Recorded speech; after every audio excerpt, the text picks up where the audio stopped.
My name is Jessica Lumi Oluwagbemi, and I am the founder of the Financial Literate, which was born from the passion to see that youths, teens, and adults are financially literate. I believe those financial terms are not as complex as you think they are, and you can understand and apply them to your finances. Yes, you can build wealth with the right plan in place, the right money personality, consistency, and the right lessons at each step of the way. So I bring to you the Financial Literate series, a video series that would break down the seemingly financial complex terms and give you the right lessons at every step of your journey to financial independence and freedom. So let's get started. Welcome to today's episode, and in today's episode I'm going to be talking about savings versus investments. So savings and investments are good, and they are two different principles, and we should know how to apply them rightly to our finances. So what are savings? Savings is that money you set aside from your income, not to spend it immediately but to spend it later in the future for future consumption. Investment, on the other hand, is the purchase of any monetary asset with the hope that that asset will give you returns in future, or you can sell that asset at an higher price and get a profit from selling it at an higher price. So why do people save? People save for different reasons. Number one, people save for emergencies. Recall from episode 3 that I said we should have at least saved up in our emergency fund 3 to 6 months of our basic monthly expenses to address unexpected financial obligations and dilemmas.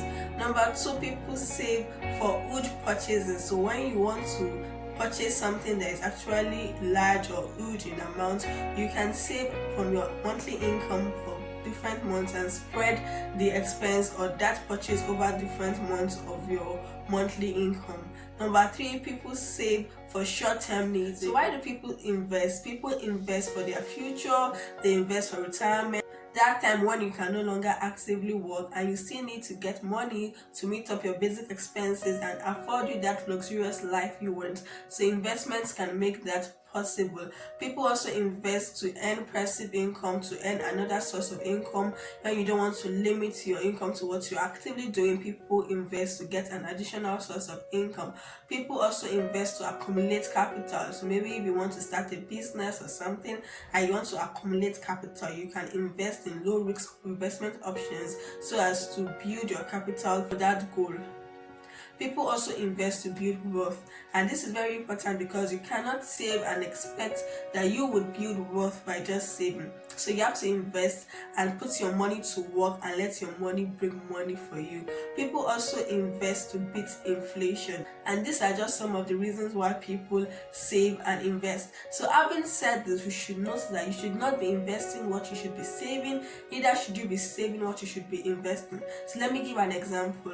Let's say you are saving up for emergencies, right? So that money should be in your savings. You take that money and invest it in high risky option. Now you just made an error because that money should be in your savings and not an investment, because when you are saving for emergencies, your key aim should be to keep them liquid and to preserve the value of your savings, which is not to get super returns on it. So you shouldn't be investing your emergency fund or the money you saved up for your emergencies. You should keep them in savings.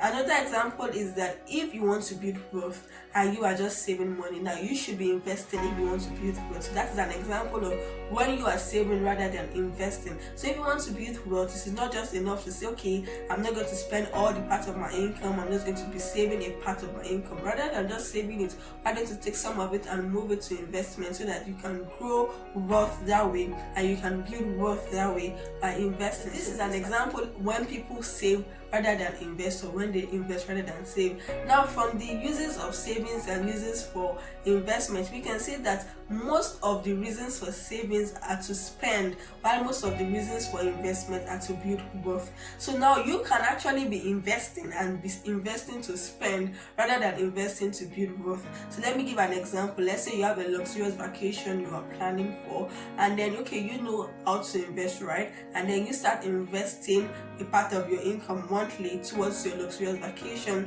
and when it is the time for the vacation, you clear clear out all your investments and you take it for your luxurious vacation. Now you've invested, right? But you just invested to spend rather than investing to build wealth. So even if you want to invest to spend, you should also note that investment primarily should be to build wealth. And if you want to invest to spend, you should have aside investment to build wealth. If you are investing, invest to build wealth. And if you want to invest to spend, ensure you also have invested enough to build wealth. So let me just share some tips on savings and investments that can help you.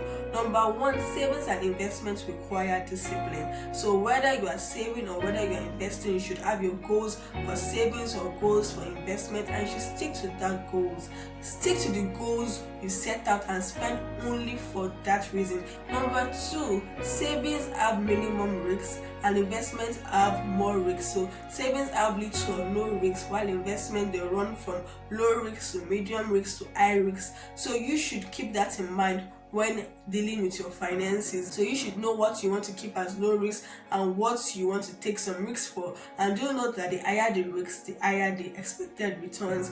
So keep in mind that savings come with low risk but minimum gains, but investment comes with risks and with more gains. Number three, if you want to even save, you can also make good use of your savings or earn more with your savings. Now there are some bank accounts that allow you to enjoy rich interest on your savings if you can keep a minimum balance and if you have a limited withdrawals maybe in a year. So you can also check them out for your savings so that you can also enjoy rich interest on your savings and enjoy good interest on your investments. So I've just been able to share differences between savings and investments and how we can rightly apply them to our finances. So I hope you find this enlightening and then you use them appropriately in your finances. Thank you for joining me today. Kindly subscribe if you have not subscribed, and I hope to see you in the next episode.